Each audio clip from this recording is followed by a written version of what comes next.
Vamos a hablar de la preparación del corazón y las etapas del espíritu. Estos minutos que nos quedan. Marcos 4, verso 2. Y les enseñaba por parábolas muchas cosas y les decía en su doctrina. Lean ustedes conmigo. Oíd, he aquí el sembrador salió a sembrar. Y al sembrar aconteció que una parte cayó junto al camino y vinieron las aves del cielo y la comieron. Otra parte cayó en pedregales donde no tenía mucha tierra y brotó pronto, porque no tenía profundidad de tierra. Pero salido el sol se quemó y porque no tenía raíz se secó. Otra parte cayó entre espinos y los espinos crecieron y lo ahogaron y no dio fruto. Todos juntos, pero otra parte cayó en buena tierra, dio fruto, pues brotó y creció y produjo a 30, a 60 y a 100 por uno. Hay un texto en San Juan, en el capítulo 6, el verso 63, que dice: el espíritu es el que da vida, la carne para nada aprovecha. Las palabras que yo os he hablado son espíritu y son vida. Amén. Bueno, oremos al Señor para que nos ayude en este momento. Padre nuestro, gracias te damos. Tu bendición y tu gracia, tu ayuda, Señor.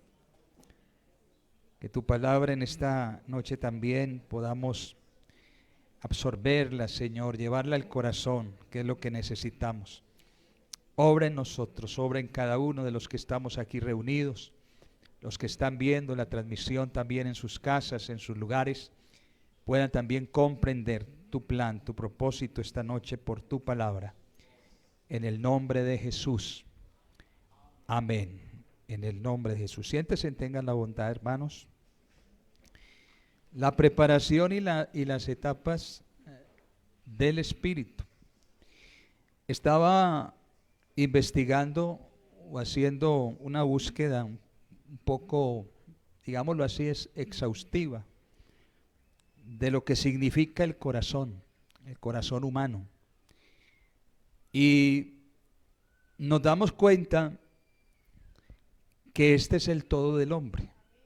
El corazón es el asiento, la base, el centro, el núcleo de lo que nosotros somos. Porque es desde allí, desde donde emerge la voluntad humana, las intenciones, los pensamientos, las acciones y aún las mismas palabras. El Señor dice que todo procede prácticamente del corazón. Lo que contamina al hombre viene del corazón, porque de allí vienen todo lo que es los malos pensamientos y muchas cosas más. Entonces nuestro corazón, que es el núcleo, el centro de quienes somos, es esencialmente lo que cada uno de nosotros somos. Eso somos nosotros. El corazón en la Biblia, entonces, en este aspecto se refiere a esto, el centro del hombre. Este cuerpo es simplemente una cubierta de lo que es el corazón, lo que somos. De allí que todos nacimos con corazones puros y limpios. Todos nacimos con un corazón limpio. Pero en la medida del tiempo, cuando llegamos a la etapa del conocimiento del bien y del mal, a partir del momento en que empezamos a pecar, nuestro corazón se convirtió, se volvió impuro. Amén.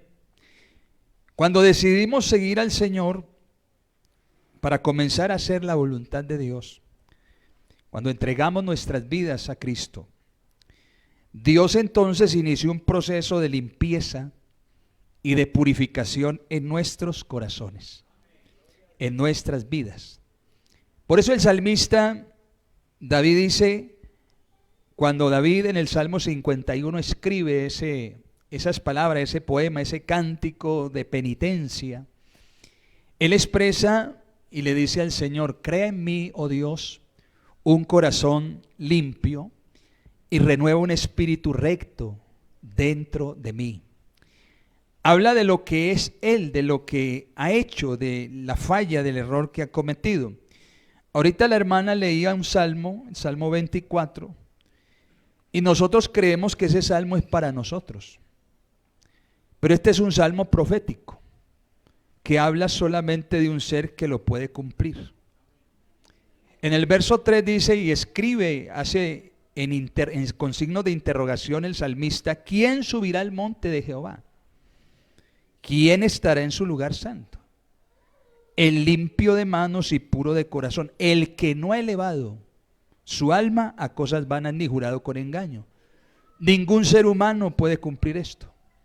Ningún ser humano tiene los requisitos, por más limpio que parezca, de cumplir esto. Este es un salmo mesiánico. El único que pudo cumplir esto se llama Jesucristo. Nunca elevó su alma a cosas vanas.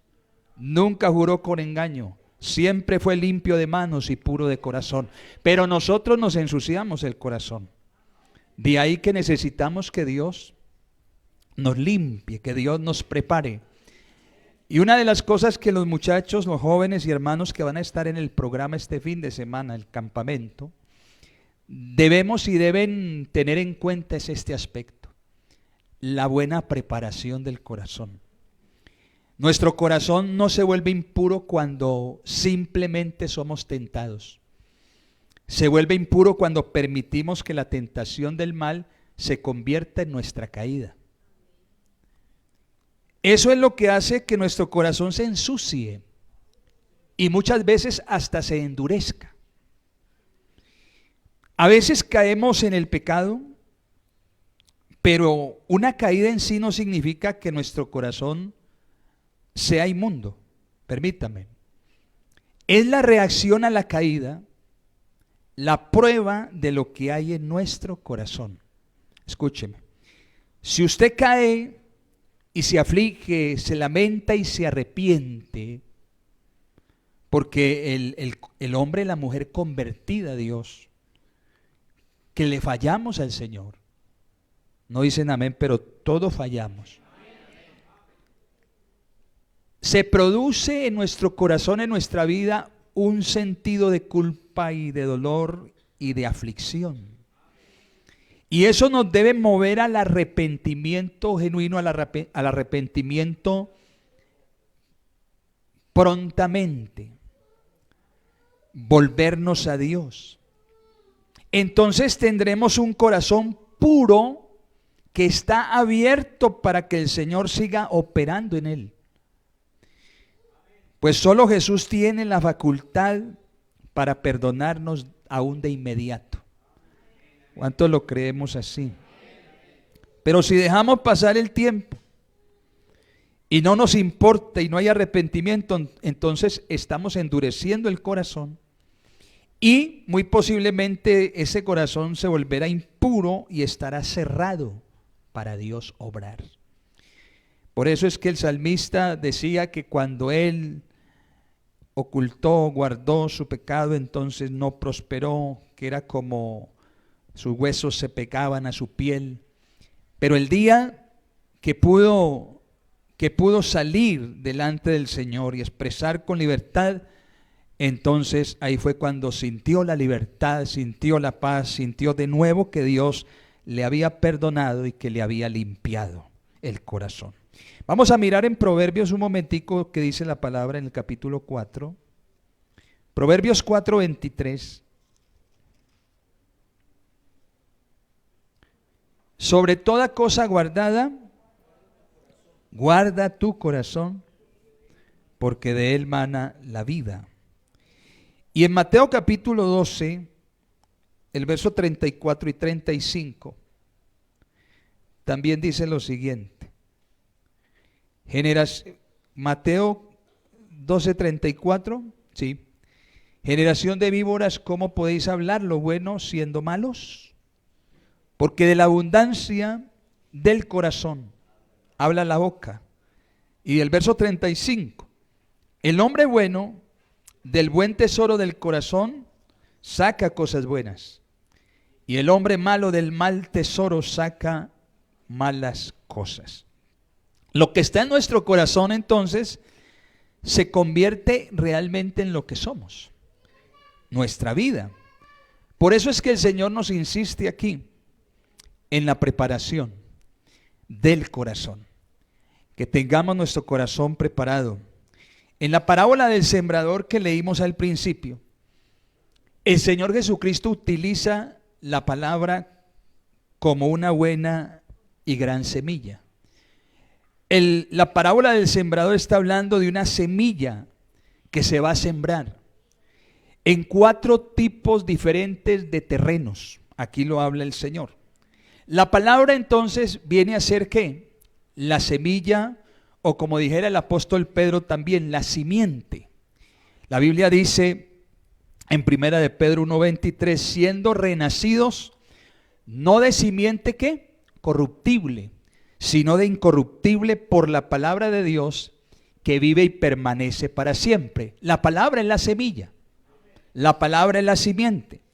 Y esta simiente o semilla que es la palabra también es el mismo espíritu, escúcheme, es el mismo espíritu entrando a lo más íntimo del corazón o de la vida humana. La palabra es el espíritu, Cristo lo dijo en San Juan 6:63, lo leímos ahorita al principio. Las palabras que yo os he hablado son espíritu y son vida. Entonces cuando usted, esta semana pasada estábamos escuchando, cuando usted y yo oímos la palabra con atención, cuando usted y yo creemos la palabra, recibimos la palabra, estamos recibiendo esa vida de Dios, esa vida de Cristo, ese espíritu en el sentido de que el Señor puede operar adentro de nuestra vida.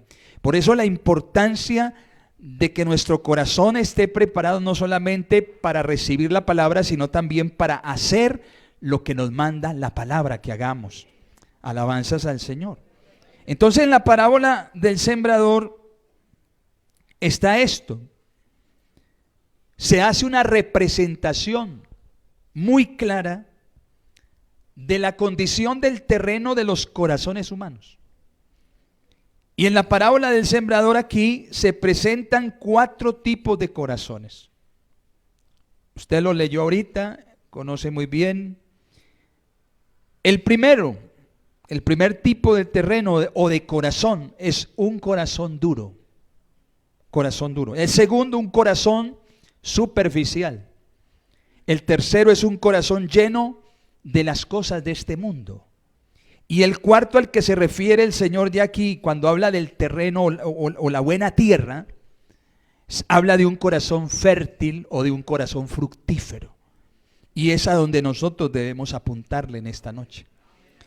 Pero el sembrador, que es Dios, necesita hacer a través de la preparación un trabajo en el corazón.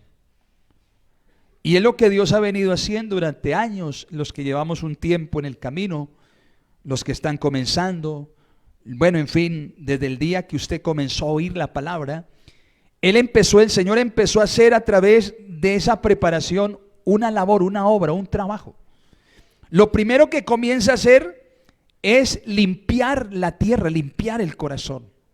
Segundo, también empieza a quebrar la tierra, porque a veces ese corazón que se endurece, ese corazón que está como una peña, como una roca, necesita ser resquebrajado. Y en tercer lugar también, hablando pues del terreno, hablando de lo que utilizan los sembradores, los agricultores, los que cultivan, ellos también le meten al terreno fertilizantes. Entonces también de alguna manera el corazón necesita Dios fertilizarlo, pero también finalmente abonar la tierra. Hay una preparación del corazón. Primero se limpia la tierra, luego se resquebraja o se quiebra la tierra para fertilizarla y luego finalmente abonarla para que la semilla pueda empezar a germinar. No solamente ser sembrada, sino también que empiece a germinar, empiece a crecer, empiece a producir, finalmente dar el fruto que Dios quiere que se dé en el aspecto espiritual. Por lo tanto, necesitamos en esta noche un corazón receptivo, un corazón dispuesto, un corazón tratado por Dios, un corazón donde Dios pueda seguir obrando. Hay quienes, aunque Dios ha convertido sus corazones en buena tierra, o nos ha convertido a nosotros en buena tierra por su gracia, nos hemos conformado tan solo con producir una cantidad limitada. Nos hemos conformado, como dice aquí el texto que leímos al principio en San Marcos, en el capítulo 4, en el versículo 8. Vamos a mirarlo de nuevo rápidamente, San Marcos 4. Pero otra parte cayó en buena tierra y dio fruto, pues brotó y creció, y produjo ¿a cuánto? A 30, a 60 y a 100 por uno. Nosotros nos hemos conformado algunos con producir para Dios, para la iglesia, solo hasta el 30. Pero yo diría que este debe de ser solo el comienzo en la vida cristiana. Ese debe ser el comienzo de la experiencia inicial de la obra del Espíritu Santo en nosotros. Amén, ¿sí me voy a entender? Porque siempre va a haber algo más en Dios. Siempre va a haber algo más. Es imposible que lo que yo tengo hasta este momento sea todo. ¿No creen ustedes? Si nos revisáramos y nos autoevaluáramos, pensaríamos que nos hace falta todavía mucho. Amén. Debemos pensar que si nuestro Dios es un ser ilimitado, y que no da su palabra ni su espíritu sobre medida, ¿por qué nosotros a veces o muchas veces vivimos tan limitados y tan escasos de Él? Deberíamos preguntarnos en esta noche qué es lo que está pasando, porque no alcanzamos esa medida, ese nivel superior que Dios quiere que en este momento posiblemente debamos tener. Hay quienes se han metido un poco más en Dios y han llegado, su corazón ha empezado a producir hasta un 60. Han subido a otra etapa de sus vidas cristianas. Han venido creciendo y dando un mayor fruto. Pero hasta allí se ha convertido esto en un tope para ellos. Pero nosotros aquí necesitamos avanzar más. Necesitamos alcanzar más. Necesitamos crecer más. Necesitamos, en esta noche yo necesito a alguien aquí conmigo que diga: necesito un corazón que suba a una etapa del Espíritu del 100 por uno. ¿Cuántos necesitamos llegar a una etapa mucho mayor? Muchos aquí recibimos el bautismo del Espíritu Santo. ¿Cuántos aquí han recibido ya el bautismo del Espíritu? Con la señal inicial de hablar en otras lenguas, ¿cierto? Pero debemos quedarnos, o mejor, perdón, no debemos quedarnos allí. La Biblia dice, y comenzaron a hablar, dígalo usted, ¿comenzaron a hablar en qué? En otras o en nuevas lenguas. Y comenzaron, oiga, no dice que terminaron, dice que comenzaron. Dice que comenzaron dando a entender que este es un movimiento continuo de Dios en nosotros. La obra de Dios no se detiene. Nosotros a veces somos los que no dejamos que el Espíritu siga obrando. Pero Dios quiere seguir trabajando en nosotros. Es decir que en nuestro corazón o en nuestra vida muy posiblemente hemos entrado en una etapa del fruto del 30, permítame decirlo así. Y el apóstol Pablo aclara y dice que el que habla en lenguas, a sí mismo se edifica, su espíritu se edifica, pero su entendimiento queda nulo, queda en cero. En 1 Corintios el capítulo 14, el verso 4, el apóstol Pablo aclara esto. Miremoslo un momentico. 14, 1 Corintios capítulo 14, verso 4. El que habla en lengua extraña, a sí mismo se edifica. Dejémoslo hasta allí. Y en el verso 14 dice: Porque si yo oro en lengua desconocida, mi espíritu ora, pero mi entendimiento queda sin fruto. Es importante, ¿para cuántos es importante hablar en otras lenguas? No podemos desconocer que es importante. Pero no nos podemos quedar con el 30. No nos podemos quedar en la etapa inicial. No nos podemos quedar en los rudimentos antiguos. No nos podemos, debemos avanzar, dice la Escritura. Y por eso el hablar en lenguas inicialmente llega a ser la primera etapa del Espíritu en nuestra vida, o parte de la primera etapa. Es llegar a ese 30, porque necesitamos hablar en lenguas. Pero ahora, luego de las lenguas, Pablo dice que se necesita la interpretación de las lenguas. Primera a los Corintios 14, versículo 13. Por lo cual el que habla en lengua extraña pide en oración, ¿qué dice? Poder interpretarla. Entonces, para poder escalar, para seguir subiendo, para seguir alcanzando una etapa mayor y empezar a producir un mejor fruto, porque si hay interpretación de lenguas de las que usted está hablando, nuestro entendimiento va a recibir el mensaje de Dios. Yo no he visto aquí, por lo menos en otras partes, que alguien hable en lenguas y quien se las interprete. No lo he visto. Eso como que ya se salió del orden o no está, ya eso como que se acabó, dicen algunos. Ya eso no existe, pero la Biblia sigue siendo clara, porque Dios no cambia, somos nosotros los que hemos cambiado. Entonces pensamos que el hablar en lenguas es el todo, y entonces pensamos que ahí está el todo. Pero aquí Pablo empieza a enseñar y a decir que se necesita, porque muchas veces yo escuchaba a un predicador que cuando alguien empezaba a hablar en lenguas en la congregación y él estaba predicando, entonces él como que callaba un momento, y si había alguien quien le interpretara, porque Dios posiblemente, permítame, podía estar dando un mensaje. Yo no sé si usted lo crea, pero eso ha sucedido. Y claro, tenemos la palabra profética más segura y predicamos la palabra, claro que sí, pero a veces Dios utiliza a alguien para que interprete un mensaje que Él está dando en medio de la congregación. Eso sucedía aquí en la iglesia de Corinto.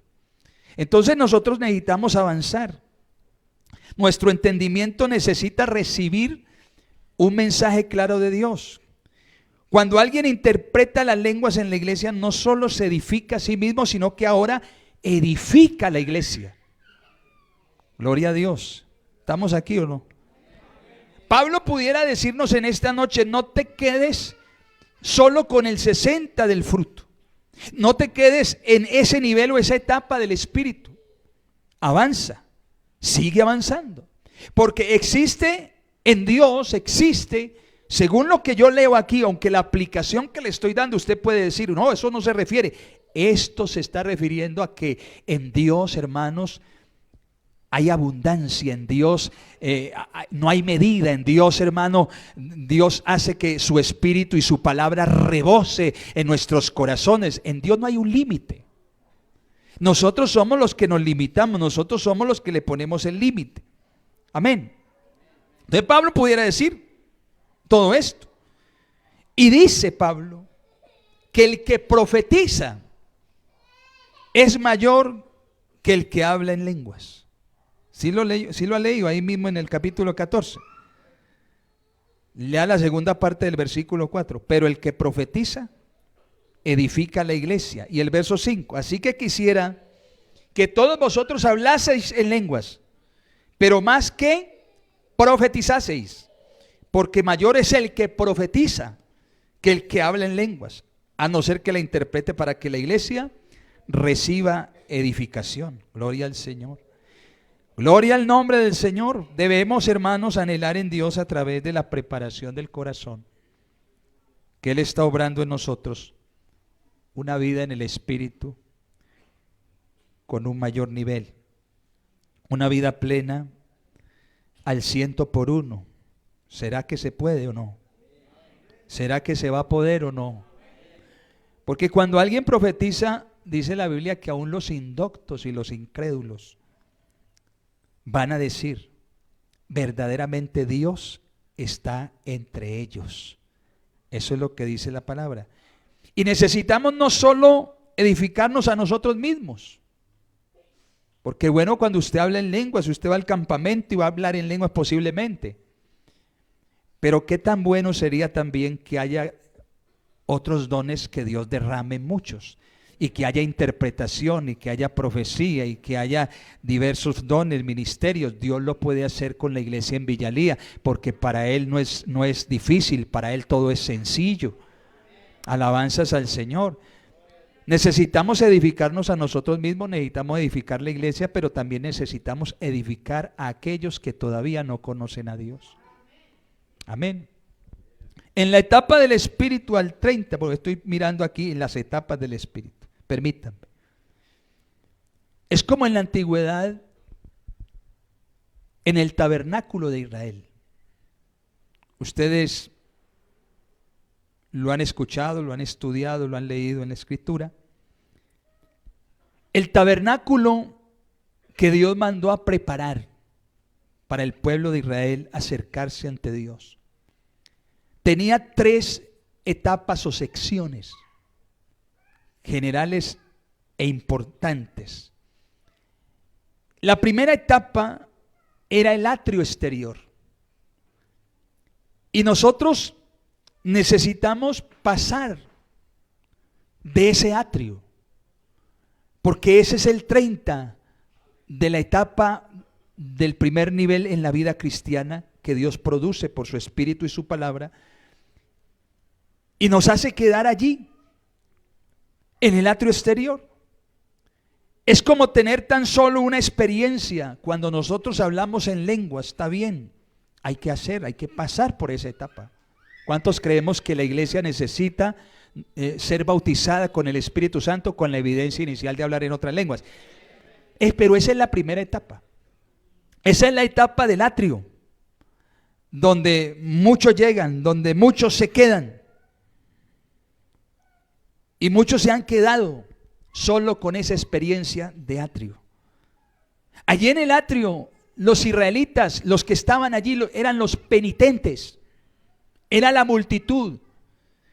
Ahí se quedaban los, permítame, yo digo esto, ahí se quedaban los del montón, y escuchaban el bramido de las ovejas, y el lloriqueo de los animales que iban a ser sacrificados, y la sangre que se derramaba en el atrio exterior. Esa era la etapa inicial del atrio.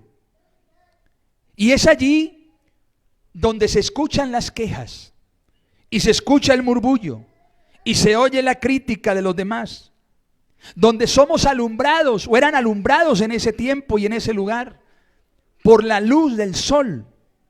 Y todo allí era más trabajoso porque no había dónde escamparse de la luz solar. Entonces era más complejo. Y aunque estaban en el tabernáculo, en una parte del tabernáculo había que pasar a una segunda sección. Había que introducirse. Aparte del atrio existía un lugar adentro. Pero ya no era cualquier personaje, ya no era cualquier individuo del pueblo que podía entrar al lugar santo. Ya eran los sacerdotes debidamente seleccionados por Dios que podían introducirse en un poco más adentro. Alabanzas al Señor. Es allí donde yo pensaría que el creyente debería penetrar y adentrarse un poco más en Dios, porque en Dios siempre va a haber más, en Dios siempre va a haber una mayor dimensión de su presencia, de su palabra, de su espíritu, y necesitamos tener ese contacto directo con Dios. Alabanzas a Jesús. Hay alguien que nos dice por la palabra que hay algo más que el atrio. Y si logramos avanzar más adentro, al lugar santo, aquí dice la Escritura, hablando del tabernáculo. Pero sucede que en el lugar santo entran solo ¿quiénes? Los sacerdotes. Amén. Y vas notando que en la medida que tú te vas metiendo más en Dios, te vas quedando más solo. Te vas alejando de la multitud, de la muchedumbre, del montón. Y tú necesitas hacerlo así, porque Dios quiere que lo hagamos así. Que finalmente tú quedes solo con Dios. Amén. Alabanzas al Señor, porque no todos quieren una verdadera comunión con Dios. Permítame, una verdadera vida en el Espíritu. En el lugar santo ya no alumbra la luz del sol, ya alumbra la luz del candelabro. Mire usted, que ya no es solo una experiencia, sino una posición en cierta ubicación en Dios. Y es esa posición en la iglesia que nos lleva a un estado de permanencia en la vida cristiana y en la vida del Espíritu. Y comenzamos a ser movidos por el Espíritu Santo. Amén. Pero hay algo más grande aún. Escúcheme. Gloria al Señor. En el tabernáculo existía una tercera etapa. Amén. O una tercera sección. La primera etapa era ¿cuál? El atrio exterior. La segunda etapa o sección era el lugar santo. Pero había una tercera sección que era dividida por una cortina o un velo. Y allí en esa tercera sección, detrás de ese velo, estaba lo mejor. Bendito el nombre del Señor. Bendito el nombre del Señor. Algunos creían que para entrar al lugar santísimo, las cortinas se abrían fácilmente. El velo se podía abrir fácil, pero el velo, que era de una sola pieza, era grueso y muy pesado.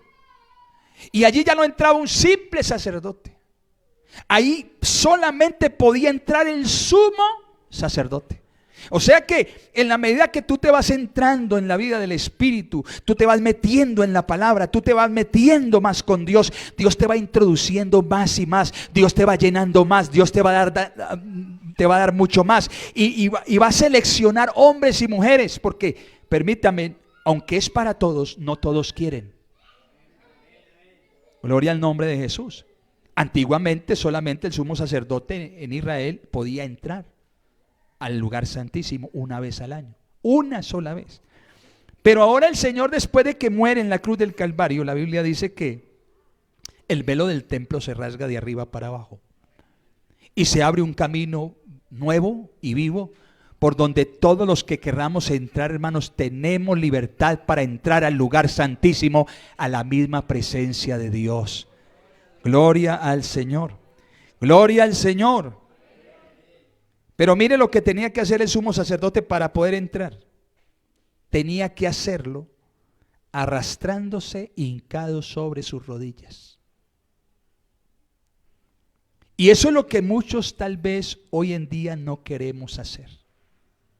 Yo no estoy diciendo que usted haga lo que el sumo sacerdote vaya, porque mucha gente afuera van a templos, se idolatran cosas y se pelan las rodillas desde afuera hacia adentro y se raspan y caminan y cómo se mueven de rodillas por encima de piedras, se laceran las rodillas, sangran. No es eso lo que Dios quiere. Antiguamente el sacerdote tenía que hincarse y de rodillas levantar el velo. Amén, no podía entrar de pie, parado. Tenía que arrodillarse, humillarse. Pero eso es lo que a veces nosotros menos hacemos. Hoy en día la gente no quiere humillarse. Hoy en día la gente no quiere quebrantar su corazón. Hoy en día la gente no quiere doblegar su orgullo, su carne.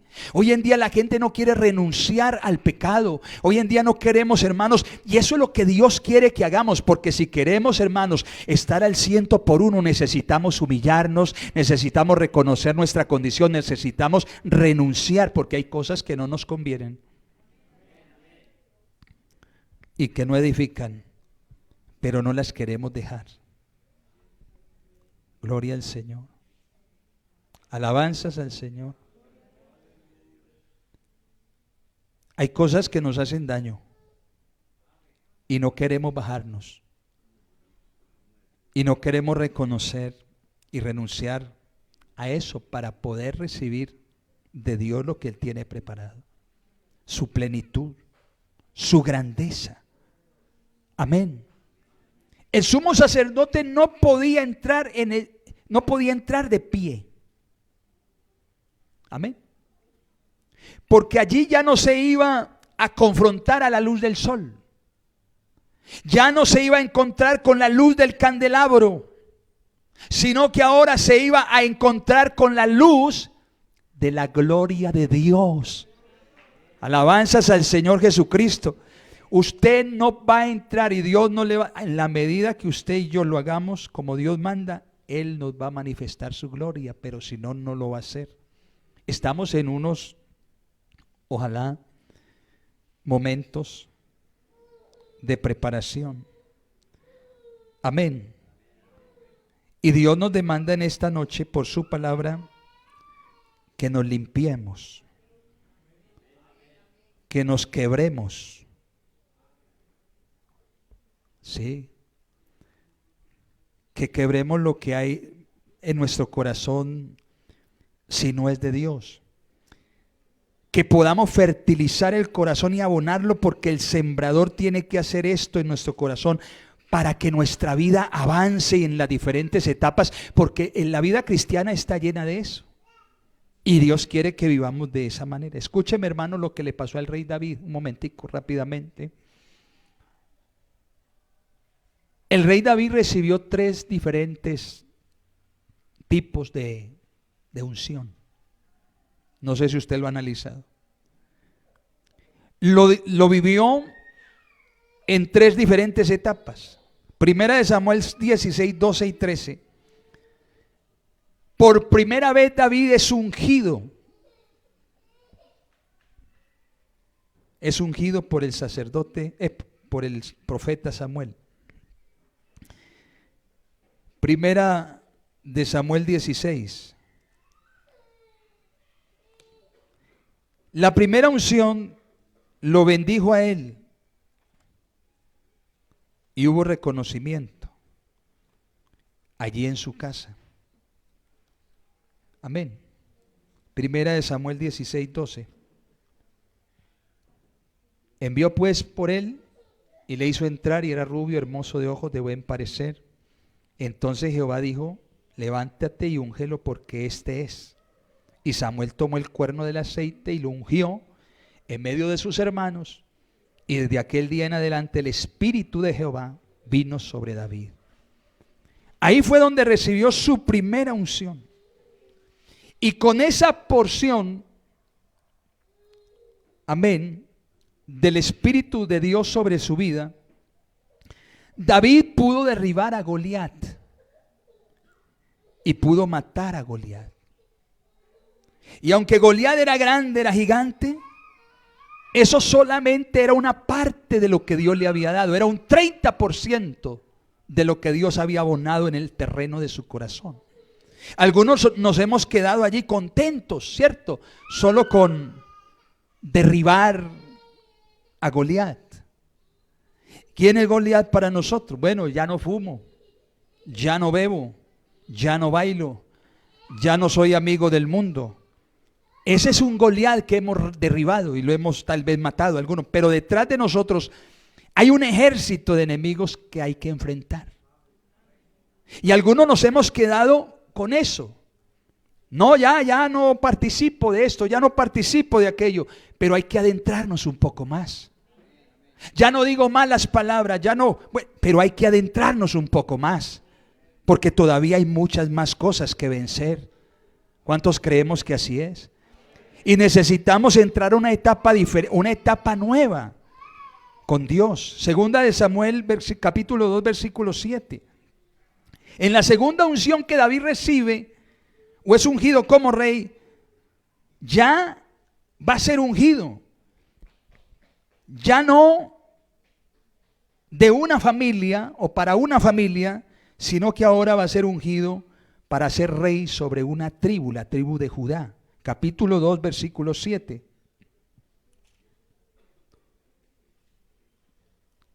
Segunda de Samuel, ¿cierto?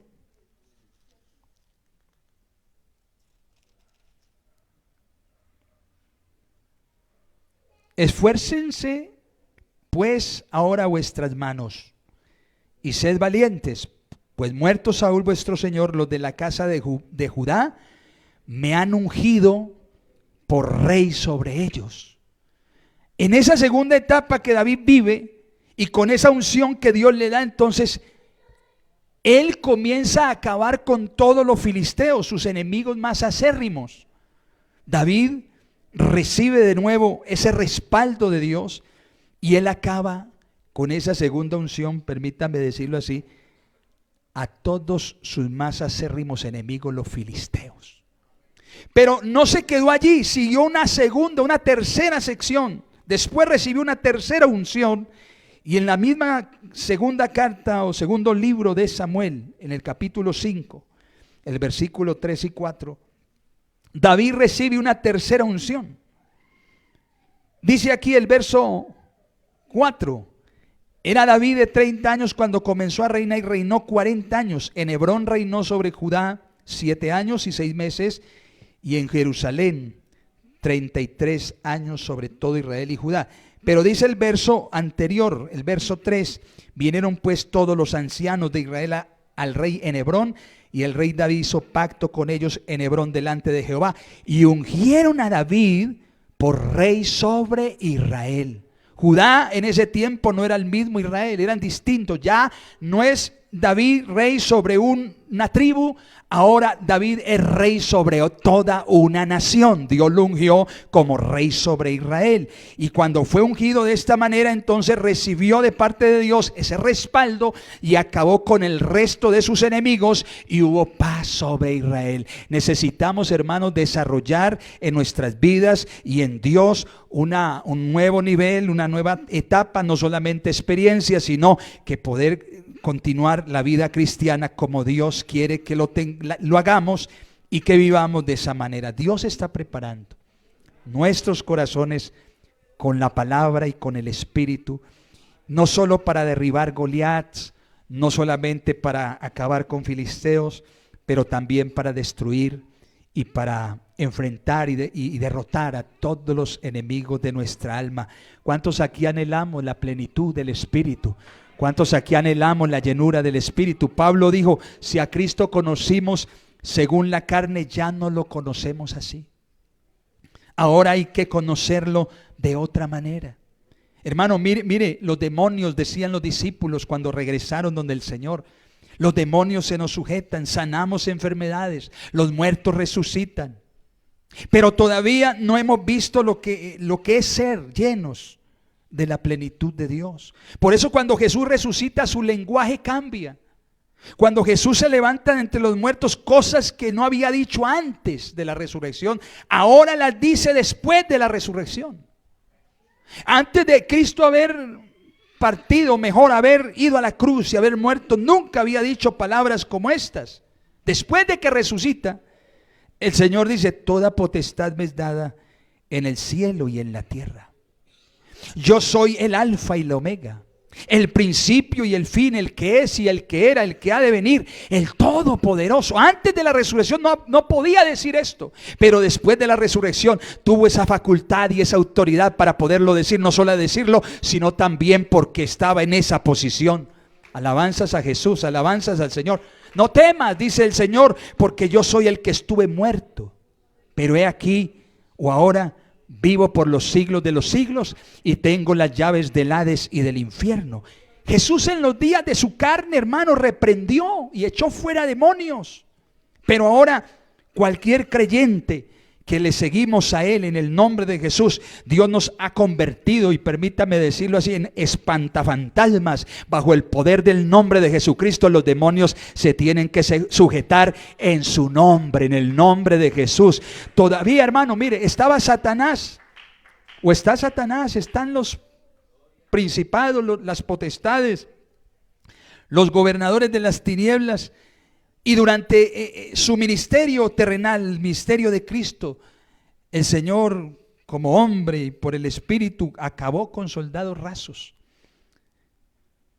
Y el que murió con las manos vacías, resucitó con las manos llenas. Porque cuando Cristo murió, le horadaron las manos y no tenía nada. Pero cuando Él resucita, dice: tengo en mis manos las llaves del infierno y de la muerte. Tengo el poder sobre el infierno, tengo el poder sobre la muerte. Y prepárate, Satanás, y todo principado, señorío y dominio, porque ya ustedes están juzgados y están derrotados. Jesús tiene todo poder y tiene toda autoridad en el cielo y en la tierra, y Él quiere vestir a sus hijos con este poder. Hermano, Jesús ya no está en los días de su carne. Está en medio de nosotros en el poder de su Espíritu. ¿Cuántos lo creemos así? Jesús no se quedó en la tumba, Jesús resucitó de entre los muertos. ¿Y cuántos queremos en esta noche aquí seguir preparando nuestra vida para que Él nos dé de su poder y de su plenitud? ¿Cuántos queremos seguir avanzando y creciendo? ¿Cuántos? Pero necesitamos el Espíritu Santo. Necesitamos su poder. Algunos hemos hecho de las experiencias y del conocimiento de la palabra una nueva modalidad religiosa. Algunos nos hemos quedado estancados posiblemente allí, solo de recuerdos, de experiencias del pasado, solo de momentos o de vivencias. Y Dios, más que las experiencias y más que las vivencias, Dios quiere en nosotros una vida en el Espíritu, una vida, un corazón preparado. Que Dios nos incomode en estos últimos días que estamos viviendo. Que Dios nos inquiete el corazón. Que Dios nos prepare el corazón. Que el terreno de nuestro corazón sea un terreno dócil, manejable, tratable. Que tu corazón y el mío, porque a veces se endurece, a veces se insensibiliza, a veces por muchas otras situaciones, entonces no queremos dejar obrar y resistimos en la obra del Espíritu Santo. Pero la plenitud de Dios siempre va a estar a nuestra disposición. Amén. Siempre hemos de tener en nuestros corazones una preparación y una disposición. Yo quiero llegar a un nivel y una etapa diferente. No sé si usted también. ¿Cuántos aquí necesitan vivir y estar mejor en un lugar más avanzado, de una mayor madurez cristiana, de un mayor crecimiento, para que nuestras fuerzas, ¿cuántos aquí necesitamos que nuestras fuerzas sean restauradas? Que nuestro espíritu siga siendo transformado por medio de la renovación del entendimiento, para que comprobemos cuál es la buena voluntad de Dios, agradable y perfecta, para que nuestra visión o una nueva visión nos acoja, para que nuestros ojos sean abiertos y podamos ver diferente a lo que estamos viendo ahora, para que nuestros corazones sean introducidos a la misma presencia de Dios y llenos de la palabra de Dios. Pablo decía que el corazón del cristiano en él debe morar en abundancia la palabra de Dios. ¿Cuánto queremos seguir preparando el corazón? Pongámonos en pie, tengan la bondad. Vuélvase a humillar ante Dios. Volvámonos a humillar, volvámonos a quebrantar. Volvamos a romper nuestro corazón en la presencia del Señor. Prepare su corazón, preparemos nuestro corazón, que Dios quiere obrar en él. Dios quiere darnos o llevarnos a un crecimiento, a un mayor mover de su espíritu en nuestra vida, de su presencia. ¿Alguien se quiere acercar a Dios aquí para preparar el corazón un poco más? ¿Alguien quisiera pasar aquí adelante y humillarse por un momento y no quedarse con todos en el atrio, sino avanzar hacia adentro?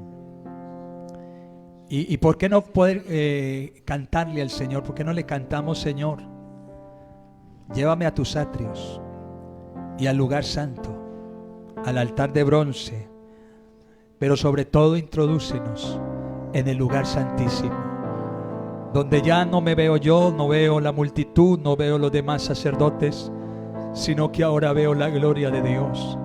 Que este fin de semana los jóvenes, los niños, los adolescentes, los hermanos y las hermanas, los amigos y amigas puedan ser introducidos por la misma palabra de Dios a su eterna y gloriosa presencia, y que podamos ver ya no tanto la luz del sol ni la luz del candelabro, sino que ahora podamos ver la luz de la gloria de Dios en el rostro, en la faz de Jesucristo, que podamos vivir no solamente una experiencia transformadora, sino que podamos entrar en la plenitud del Espíritu. Señor, oremos y después cantamos. Padre del cielo,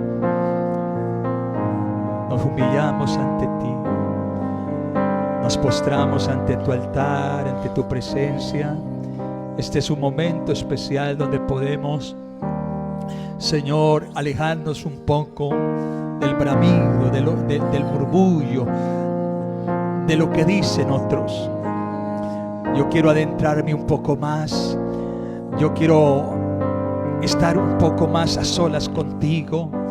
Yo quiero vivir, mi Dios, un momento para hablar, un momento del espacio, del tiempo que tú me has dado para decir lo que siento, adorarte y exaltarte y preparar mi corazón. Señor, permíteme renunciar a aquello, permíteme limpiar, Señor, delante de ti y descubrir el corazón. Dios mío, prepara a los jóvenes, prepara a los muchachos, prepara a las damas, prepara a los varones, los caballeros, todos los que estamos en este buen sentir de buscarte, Señor, en el nombre de Jesús.